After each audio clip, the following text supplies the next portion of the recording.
much for that very kind introduction, Dr. Karthik. I will be sharing my screen, and while that comes up, you can let me know when you see it. So You can start streaming also. Yeah, we can see your screen. Okay, that's great. So Yeah. cool. Are we ready? Yeah, we can start. Okay, awesome. So thank you all for having me come speak to you, and also for this really good opportunity.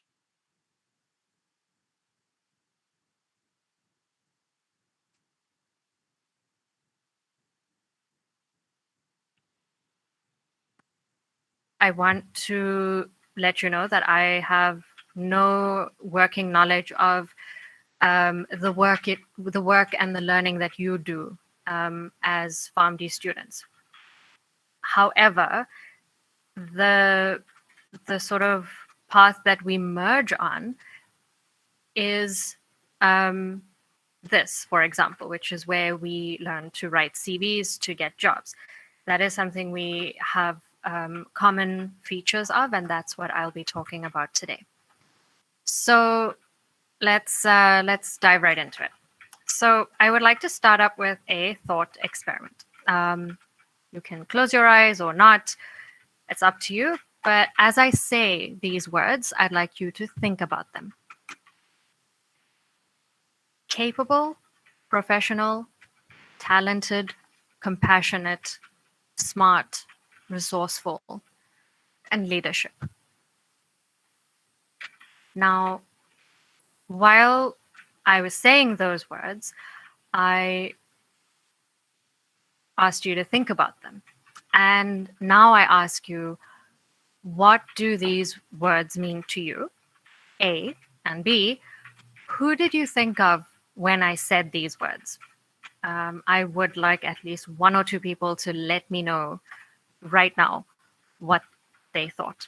So you can, Dr. Karthik, you can pick somebody to answer or somebody can volunteer. So you don't have to hesitate. You can open up and speak. So I will not be picking any names. If nobody talks, then maybe I will be forced to pick some name. there's no need to do it, but it would be good to hear from you because this is something I would like to know.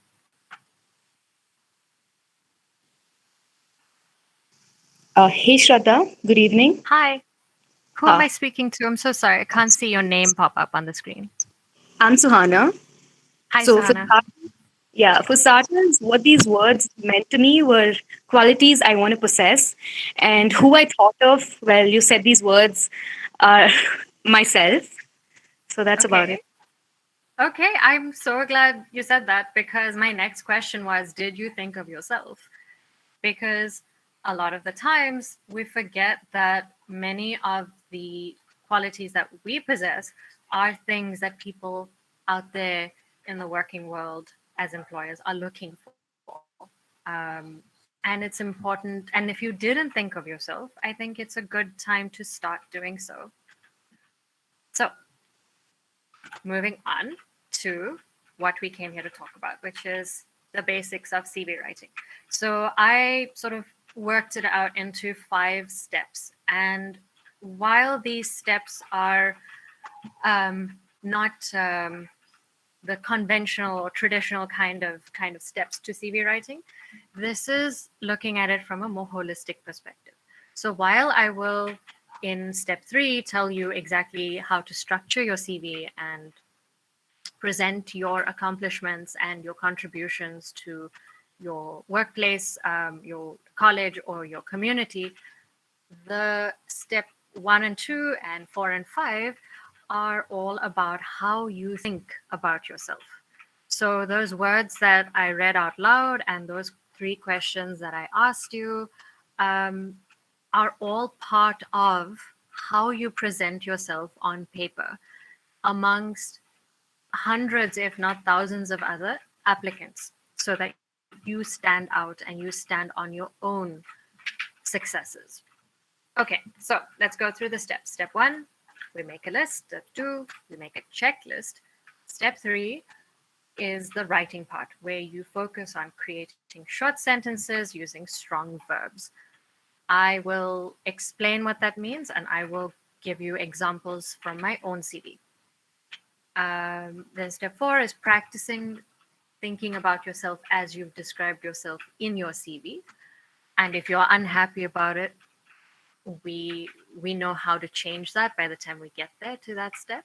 And the last one is to always leave room for more. Cool, let's begin.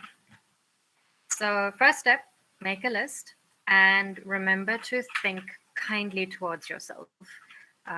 This is not a competition, although it is in the end. But when you are writing something like a CV, you are essentially distilling yourself into something that is, you know, one page long and as deep as it possibly can go in one page. So you really want to get the essence of yourself onto that piece of paper. So I have this is part explanation of how you can go about doing this, and also part activity for you to do yourself in the coming days. And these slides will be shared to you immediately after this webinar, so no stress. So first, I'd like you to, in the theme of 5 steps, start with figuring out which project that you did that you are really proud of. And the reason I'm asking you to do this first is so that you have a sort of foundation to guide the rest of the steps. So every project comes with challenges, and it's worth writing down 2 challenges that you faced during the project. Then 3 ways in which you overcame those challenges. And once you write that down, you have a bit of a role to it. It becomes easier to think of, oh, okay, what else did I do to make the project better or run smoother? Or yeah, so how did you contribute is what you're trying to find out. The last 2 steps, the 4 adjectives to describe your professional self, and the 5 adjectives to describe your personal self, are essentially the words that you will use to write about the challenges that you faced and the ways in which you overcame those challenges. So, all in all, you are presenting a case study, which is concise. You tell them, here's the project I worked on, here are the problems, here's how we solved them together as a team, with my contributions being X, Y, and Z. And I, managed my time pretty well. I prioritized the most important parts of the project. I listened to my teammates, and so on and so forth. So based on how you acted, you can describe using the adjectives. Then the next step is to make a checklist. Now, a CV is a solution to a problem. And the problem we are trying to solve here is to build credibility, to sort of have a level of trust with the employer that tells them that while they don't know you as a human being, they can know you by your professional and academic successes. So now, when you make this checklist, you want to know what they are looking for. And LinkedIn is a really good example where you search for jobs, and a lot of the jobs that I've looked out for have given very explicit expectations of what they're looking for in a specific role, or they've sometimes been very vague. And even then, you have to put your best foot forward. So, whether it's vague or whether it's very, very detailed, the list that they put to you, read it carefully, write down 5 things that you can definitely ace from that list. Because this will not only build your confidence when you say, okay, I can definitely do XYZ in the workplace, but there are things that I don't know yet, and that's why I'm coming here to learn and to improve both my understanding of the profession and the role, and also to improve the relationship with the sort of people that you work with based on what work you do. Then the next step is four things that you're willing to learn if you get the job. You are showing initiative, you are showing proactiveness, and you are showing a sense of, okay, I'm a human being. I don't 100% know everything that there is to know, but because I'm fresh out of university, I am willing to learn how to do this job, and I'm willing to get you to teach me. And that is showing them that you can be humble without using those words exactly.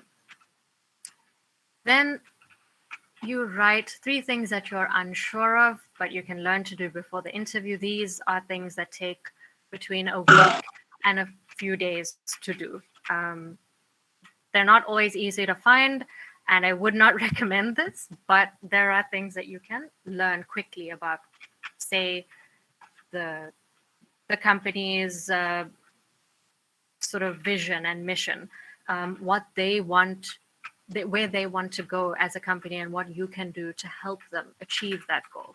So you are essentially thinking ahead.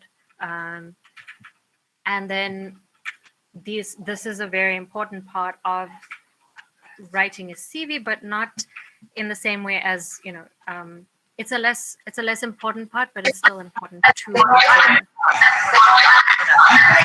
So the last big step here is find out, um, based on what you've read about them, what you want to ask about their company.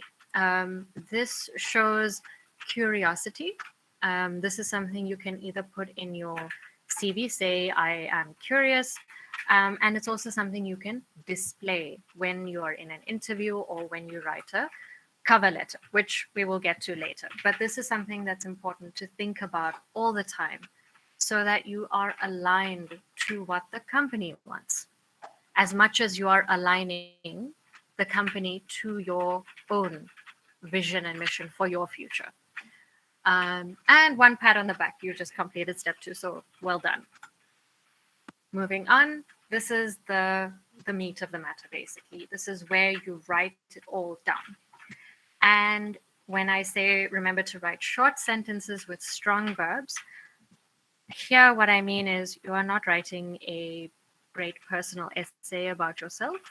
This is a very fast paced environment. So, what you want to be doing is giving them short, punchy, sort of sentences that give them exactly an idea of who you are, what you can do, and how you work under pressure, and how you work in case of a conflict. So these are things that you can. And I will show you how I did mine, as you can see in the little picture, how I did those things. So essentially, the CV structure is pretty boring. It's worth adhering to the CV structure because standardization does help. People know what to look for and where to look for it, and they know that whatever you've written under that heading of personal statement or work experience, but directly links back to those headings. So don't, oh, excuse me, don't mess with the structure. But what you can enhance is the way you talk about the work that you've done, or the education that you have, or the skills that you've developed. So this is where pedal comes in. So if you haven't yet taken out a piece of paper and a pen, I would highly recommend you do it now. P stands for, okay, before I get into that, pedal is a way to structure your paragraph. It helps you solidify one idea per paragraph so you don't jump between topics when you're writing about your work experience, your personal statement, and so on. Okay, so write it down if you can. If not, I will send you guys the picture. P stands for point. It's a statement that you make. E stands for evidence. It's the evidence you give to support the statement that you just made. D stands for description. You give a brief description of that evidence. You say, okay, what happened to get that evidence? How does it work? What does it do? Then the A stands for analysis. This is mostly for academic essays and exam answers, but you can also use it for a CV because it will help you refine the kind of angle you want people to see the challenge that you overcame or the contribution you made to the project in your group. Um, the A stands for analysis. So you can write it in such a way that if you say contributed a really good idea to enhance the project in some way, you write about it there and you write how you did that. So it then links back to the evidence that you provided. The last thing is a link. The link either links back to the very first point that you made at the beginning of the paragraph, or it can link down to the next point that you're about to make that is related to the first paragraph. But I will get into that in a more detailed way in a separate lecture. But that's for later. Then stick to the facts, provide evidence. Only talk about what you've done. That makes your life a lot easier, and give screenshots or pictures or links to your LinkedIn profile, any kind of publication that you've had an opportunity to work on.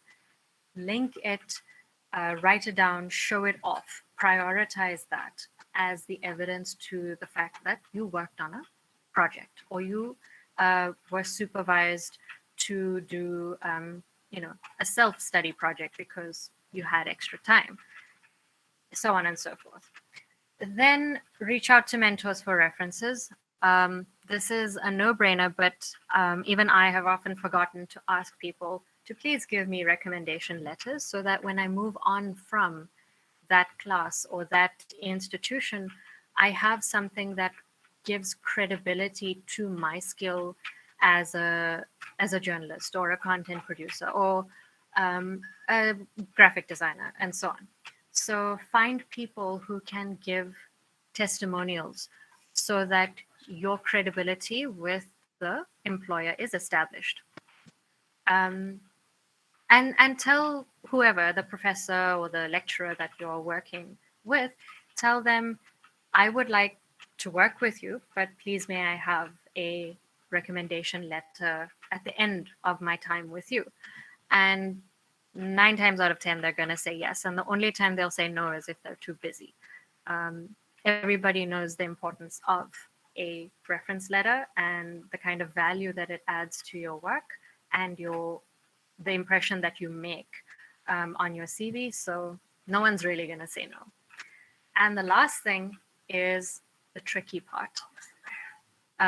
This is about learning your voice. So while you may have the confidence to share your accomplishments as you as many of you responded to my survey, many of you said you were very confident to share your experiences and your accomplishments with your friends and family, and some of you were even confident about writing about it.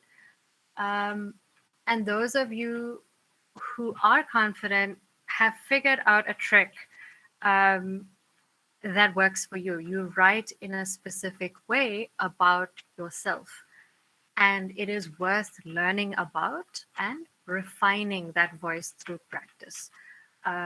This can be a messy start, this can be a neat start, but it's really important that you begin to learn about and refine your writing voice. So here are some examples. This is from my CV. These are my 2 academic referees. Both these academics have seen my work since I was in first year, and come rain or shine, they will definitely provide testimonials whenever I need it. And both of them have taught me or employed me for teaching assistant work in some way, shape, or form, and they provide a lot of credibility to my work. So this is something that goes into your CV, and I will show you an example. Yeah. Oops. Yeah. So this is my CV. After my personal statement at the very beginning, I give a link back to the people who have either taught me or employed me. And then I carry on with the rest of my education from start to finish, or from the very beginning to where I have just finished this year. Okay, back to my presentation.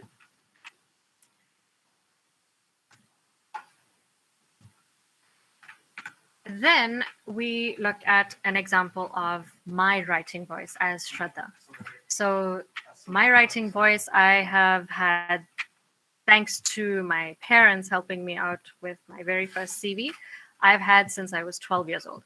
I started this exact document in 2008 because I was applying to go study abroad at a different school through my school. And although I didn't get that opportunity, um, I still ended up with a document listing my involvement with my community, my sort of successes in academia and sport and in social circles, and all the things that I have done.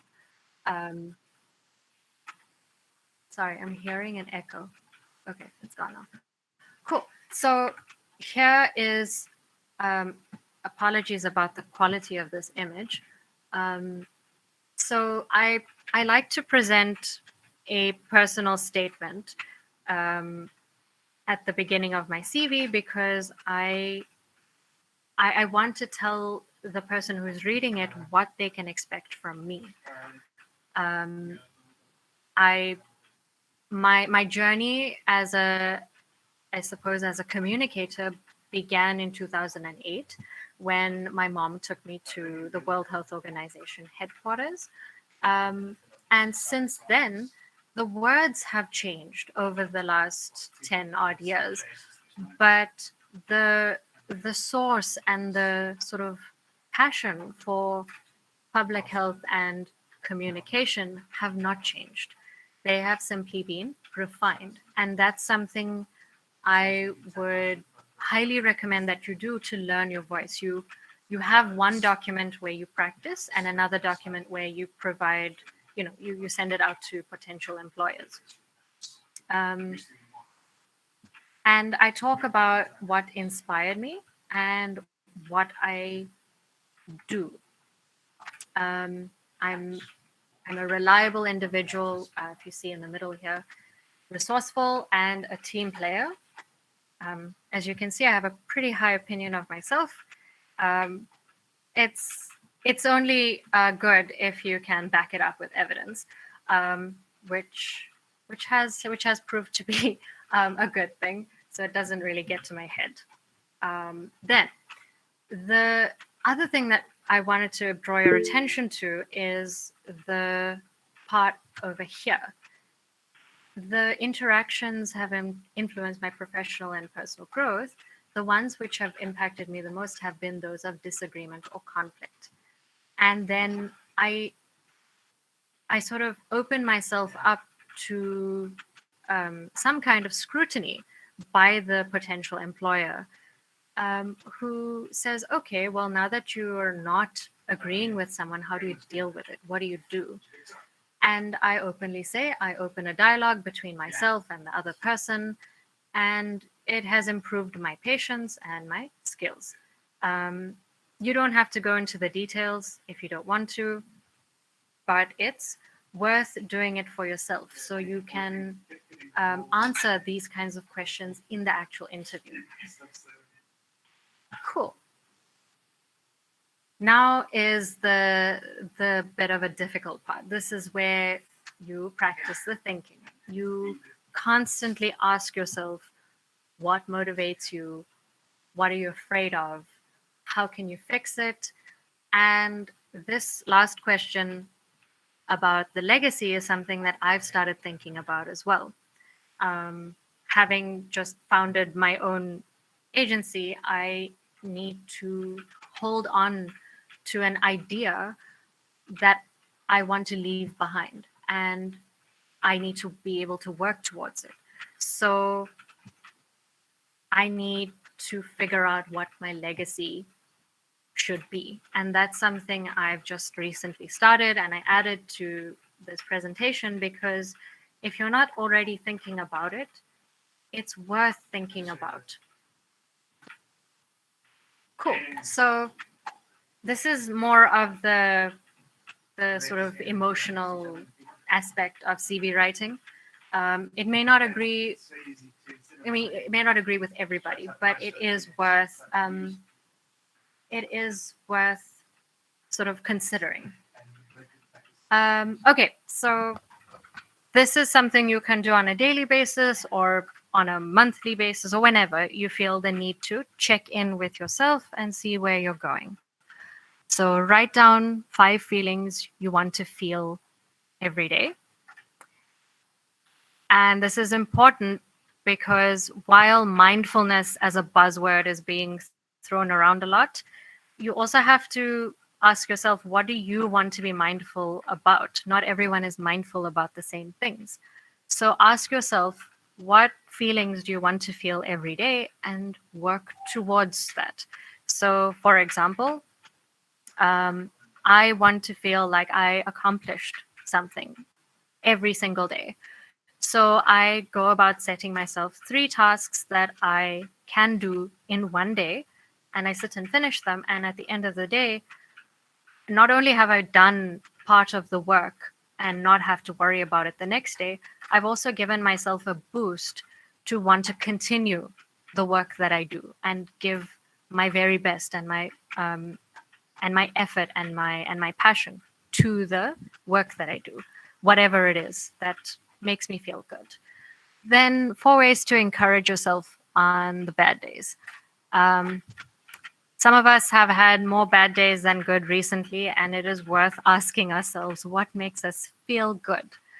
Because only when you feel good and positive about yourself and your successes and accomplishments, that's when you can write a convincing personal statement. That's when you can believe in the successes of your time in college or your activities within your community, wherever it is you come from. So it's important to ask yourself what makes you feel good and draw them closer on the days where you need encouragement. Then this is something I've recently started doing, and it has helped sort of keep my heart from breaking and my mind from stagnating by thinking about problems I can't change. So I picked 3 things that I can actively and immediately change. I was worried during the lockdown, for example, last year, that I was not surrounded by enough greenery. That's a very non-CB related issue, but it affected the way that I worked. It affected my general motivation to put in the work into my thesis. So I decided I'm going to buy plants. I'm going to grow plants from the available things found in my garden, bring them inside, surround my desk and my computer with plants, and I felt better. It wasn't 100% effective to motivate me, but it definitely helped. And that's the point. This can also include things like the climate crisis or, feminism. These are things that affect us as human beings, not necessarily as pharmacists or journalists, for example. These are things that affect us things that we feel as people, and that deserves to be addressed when you are also thinking about your careers, because you are not entering the career world as just a professional. You are entering it as a human being too. So whatever your causes are that you are, very passionate about, it's worth asking yourself, what solutions do I have that I can affect immediately in my own life? So you start small. Cool. The next one is to ask at least two questions to other people, somebody you may know or may not know, it's up to you, and ask them about themselves and ask them about how they see the world today. I've learned a lot by listening to people who have different perspectives to me. And first, this helps with not taking myself so seriously, because I'm not the only right person in the room. And second, it gives me a sense of, oh, okay, there's someone who believes in, you know, the same issues that I do, but and perhaps has the same problems that I do, but they're seeing it and experiencing it differently. And it's worth asking why. And it's worth asking, how do they deal with it? Because there may or may not be a lesson in it for us. And lastly, high five yourself if you are sitting in a room alone. You have started your journey to self discovery. Welcome to the rest of your life. This is something I have been told by all the adults that I know, that you keep doing this. You keep discovering parts of yourself as you grow and as you change jobs and change phases of life and so on. So yeah, here's to us and learning about our emotions and how we think about ourselves based on what we feel. So this I wanted to add, still again, not directly CV related, but it is still very, very important, because our motivation to write a CV, to get a specific job, comes from the fact that we are happy about our position, or our success, and we want to showcase that and get something out of it, like a job. Sometimes it is driven by anger or jealousy or fear. You know, I I often ask myself these questions using this exact chart, and it's helped because my motivations need to be clear and in focus before I start telling people about myself. I need to know why I'm doing it and why I'm doing it in a certain way. And this again links directly to finding your voice. How you write about yourself often tells a lot about how you feel as well. So it's worth asking yourself where the motivation is coming from. And again, and I keep saying this, ask lots of questions, you know, do the thinking um, for yourself, about yourself, and more often than not, you're going to have to do it by yourself. Um, and you must remember that you are worth your time. And also that comparison is the death of contentment. Um, like it's not worth comparing our successes with someone else's, because they're not us and we are not them. But it's worth having good competition, and you need to sort of differentiate what's competition and what's jealousy, or what is making you happy about your successes and perhaps angry about someone else's. And it's worth asking yourself these questions because you can then write better. This kind of thinking and relearning, unlearning process adds to finding your voice when you write about yourself. Cool. Last one. This step is like making space for new furniture in your room. This is like your room is still your room, but if you move furniture around or you take away the old things and bring in the new, it gives a fresh feel to the room, the room being your CV. Um, and remember that your CV is only as impressive as the things that you do. So proactively ask your professors or your mentors for opportunities where you can grow. You can pick something that you didn't know before. And then remember that your CV is only as impressive as the way you choose to write about your accomplishments. And that can only be done confidently when you are feeling secure in your successes, when you're feeling happy about your successes and your contributions to the people in your work, in your um, neighborhood, and in your personal life. And there are days when things don't work out, and we need to remember, as I have constantly been reminding myself, that rejection is not an insult. The people who read your CV are only reading the very distilled version of you. It's very compact. Like they don't know what you're made of. They don't know your hopes and fears and your dreams as a person because they're only looking at you on paper. So they're not insulting you as a human being, nor are they insulting you as a professional. This is where it's worth asking if you do end up with rejections. Ask the hiring team, email them, get in touch with them, and ask, where did I go wrong? And what were you looking for? And how do you think I can improve? And not only does that leave a better taste in your mouth because you're not facing rejection and just sitting in it, you are moving towards improving yourself by asking what you can do better next time. And lastly, you have to be your own cheerleader.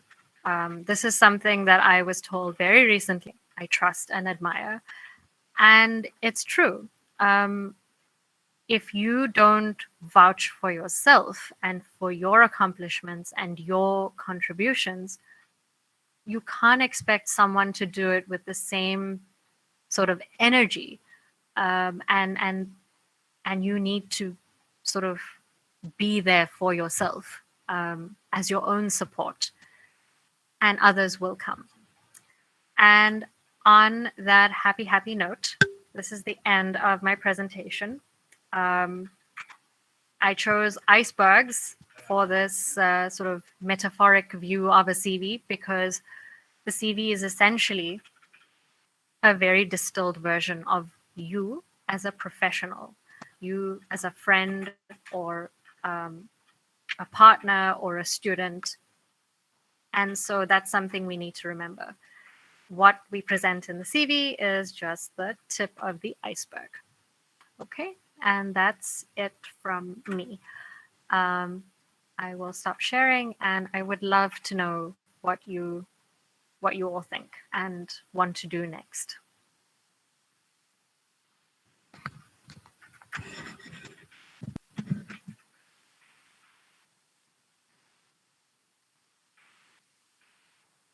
Hello.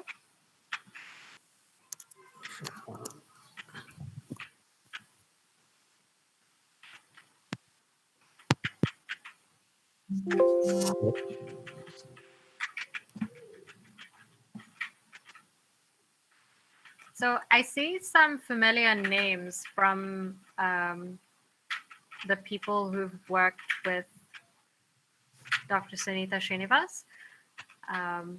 If it would be nice to hear your voices, and I would love to know if you have any questions, if you'd like to discuss anything, if you'd like to see more examples, please do let me know.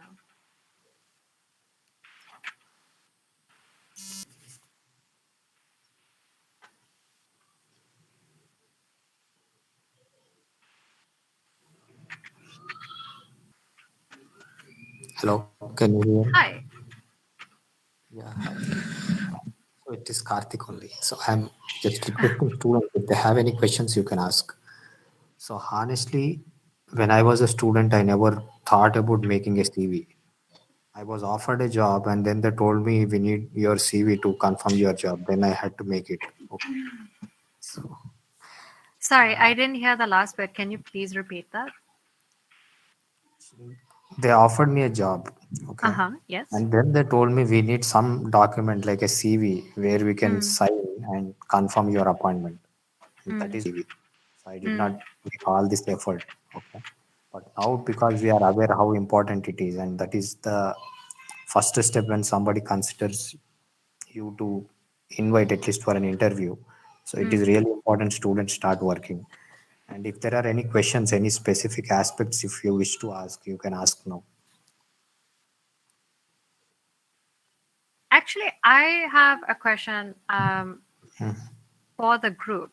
So when I spoke to um, you, Dr. Karthik, you said most of the mentees in the group are women, Yes.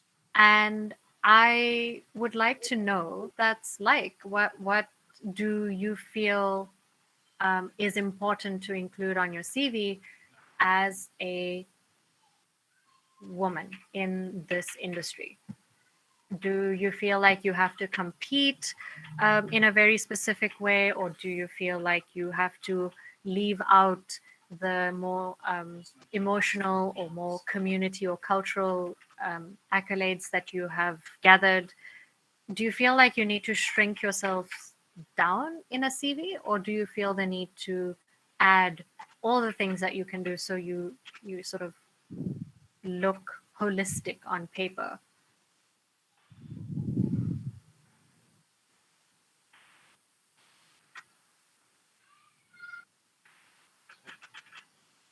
I am I welcome anyone to answer. It's entirely up to you guys. Hey Shraddha, Hi. Suhana again. So I don't think in paper or in person we need to shrink ourselves down for anything. Mm, I think have to like kind of hold our heads high and yeah. just be the person that we are, be it in person or on paper. Mm. And do you feel you have to do extra to be taken seriously? That I mean that's given. That is given. Being a women, I think not everybody will own up to it, but all of us Yeah. have been through that. So Yeah, same girl, no same. escaping. There's no escaping from it. But on the bright side, I think that makes us stronger. Definitely.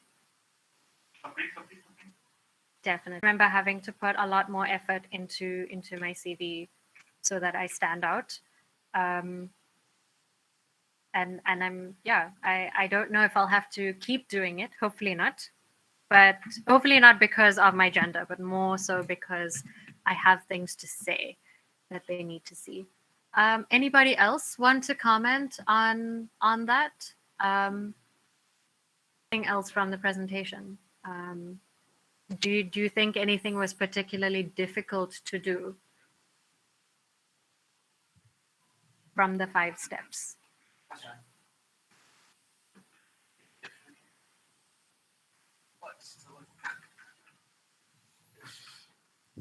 So Shraddha, actually, hmm, generally when I ask students to open up and speak, okay, Hmm. they don't voluntarily open and speak. Okay. Sometimes even though I call their name, Hmm. they remain silent. So what is your recommendation or suggestion for such students? So though this is not related to CV, because I thought I should ask this question to you, you might maybe give some tips. So if let me see if I understood you correctly. So you want me to suggest ways to improve confidence in speaking Yeah. when Yes. people are interacting like this? Yeah.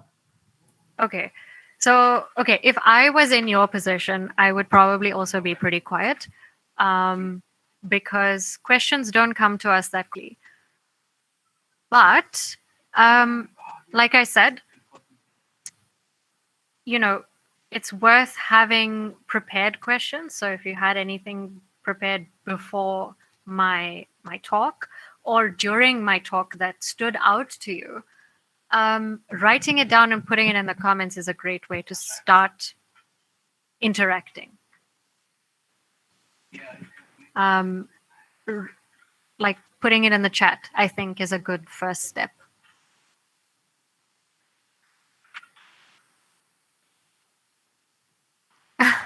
Okay, so Rismi, I hope I am saying your name correctly. Please correct me. She said, I'm confident while I'm writing out yourself, but I don't know what happens when I speak out. As in, is it to do with, are you worried about what you will say, or are you worried about how you're saying it? Is it because it's in English that you're expected to speak? Like, if you speak to me in Hindi, Kannada, Marathi, Telugu, I can definitely understand you. Happy to take questions in your home language, and then reply in English, so that's sort of standardized. If that helps.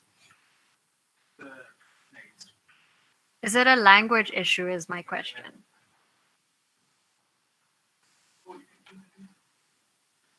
You can still reply in the chat. Just saying.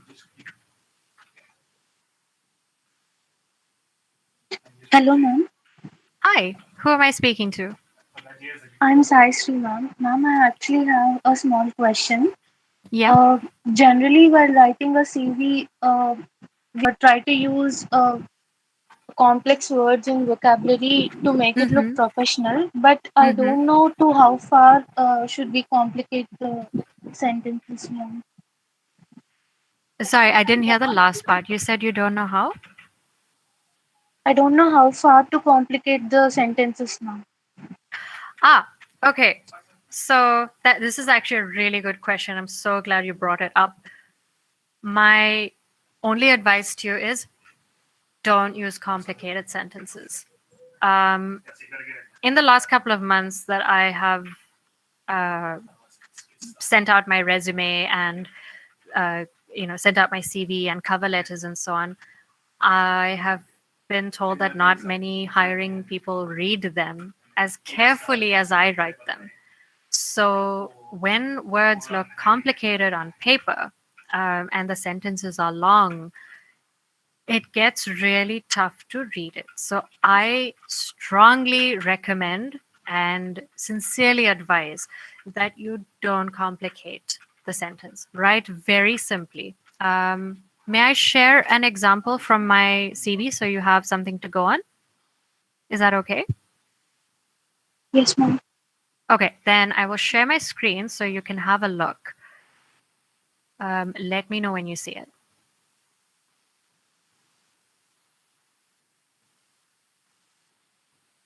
Okay, so it says I'm presenting to everyone. Just a yes or no will do. Can you see it? Yes, ma'am. Awesome. Okay, so this is what I wrote for the last sort of 2 years. The kinds of jobs that I did while I was doing my master's.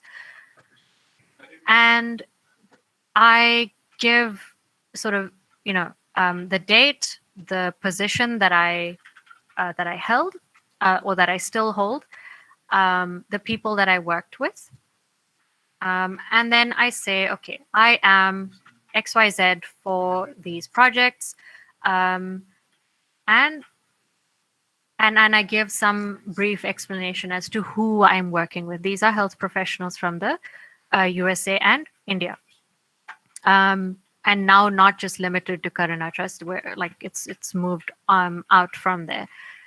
And then I give a few numbers because numbers make for impressive additions to your CV. It sort of gives that extra boost to say, okay, quantity wise, what are like how much are you doing at the moment? That's something that's worth keeping in mind. So I'm working on 6 academic healthcare projects as the lead writer, editor, and graphic designer. I'm not the one who is like, who started the project, but I am contributing to it in my capacity as a writer, editor, and designer. This is the most recent one. I can give you another example of something that I did when I was in first year. So I had a job for a week as a media assistant. This was a week-long science festival in our city, and I had to. So this is what I focused on when I wrote about it. I focused on what I did, who I spoke to, and I name dropped. I don't know if you're familiar with the term. It's basically when you name the people that you worked with or you interview work. So talked to people in NASA, the International Space Station, and I also managed the requests from